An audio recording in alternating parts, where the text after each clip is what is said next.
Present మనం ఇప్పుడే 'దృశ్యం' మూవీ చూసేస్తున్నాను ఇందాక. 'దృశ్యం' మూవీలో ఈ శనివారం అంటే ఆగస్ట్ నేను పాజిటివ్స్ మాట్లాడాలనుకుంటే లాస్ట్ క్లైమాక్స్ ట్విస్ట్ బాగుంటుంది. అది ఓకే. మోహన్ లాల్ గారి యాక్టింగ్ బాగుంటుంది. ఎందుకంటే దీంట్లో ఏంటంటే బీజిఎం కానీ, మ్యూజిక్ కానీ, డ్యాన్స్ కానీ, ఫైట్స్ కానీ ఇవేమి ఉండవు. ఎంగేజింగ్గా తీసుకెళ్ళాలి స్టోరీని అంతా. కానీ ఫస్ట్ 2 పార్ట్స్లో 'దృశ్యం 1', 'దృశ్యం 2'తో పోల్చుకుంటే ఇదంత ఎంగేజింగ్ అనిపించదు. కానీ 'దృశ్యం 3'లో లాస్ట్ ట్విస్ట్ వల్ల ఓకే అనిపిస్తుంది. This is a revenge based story guys. అంటే ముందులాగా వాడు చచ్చిపోతే ఆ పాతి పెట్టిన శవాన్ని తీయడం కానీ, పార్ట్ 2లో శవాన్ని బయటికి తీసి వాడిదా కదా టెస్ట్ చేస్తారు. పార్ట్ 1లో అసలు వీళ్ళైనా చంపింది, వీళ్ళు ఎక్కడెక్కడికి వెళ్ళారంతా ఎంక్వైరీ చేస్తారు. పోలీసుల తరపున జరుగుతుంది. ఇక్కడ పోలీసులు ఇవేం ఇన్వాల్వ్మెంట్ ఉండదు. వీడి మీద రివెంజ్ తీర్చుకుంటారు. ఆ పాత వాళ్ళు వీళ్ళ మీద రివెంజ్ తీర్చుకొని ట్రై చేస్తారు. అంటే చాలా మంది వీడికి శత్రువులు ఉంటారు కదా. ఎవరు 5 లీటర్ల యాసిడ్ కొన్నాడు. ఒక రబ్బర్ బిజినెస్ మ్యాన్ అది కొనడంలో పెద్ద ఆశ్చర్యం ఏమీ లేదు. కొంతమంది సంవత్సరానికి సరిపడేలా కొంటూ ఉంటారు.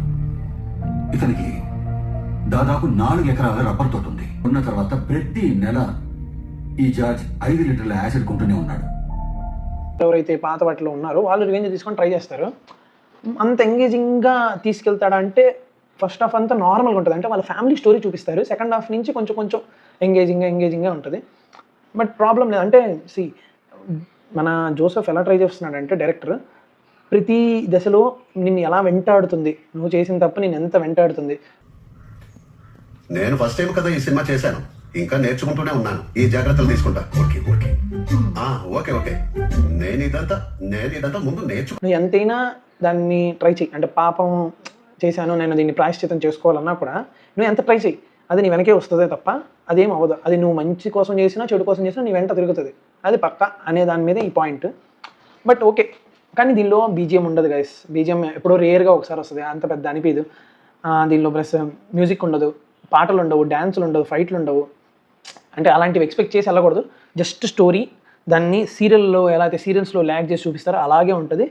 కానీ సీరియల్స్లో ఇలా కట్టింగ్లు దగ్ 10 సార్లు ఇలా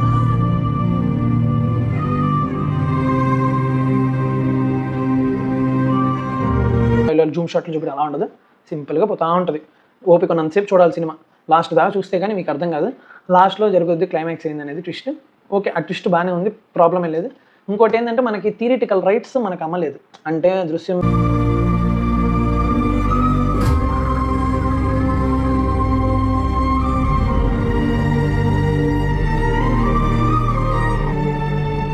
3 వెంకటేష్ గారు చేద్దాం అనుకున్నా, మళ్ళీ ఇంకా మోహన్ లాల్ గారు వాళ్ళే చేసుకున్నారు. ఎందుకు వాళ్ళు మా ఇండస్ట్రీని మేము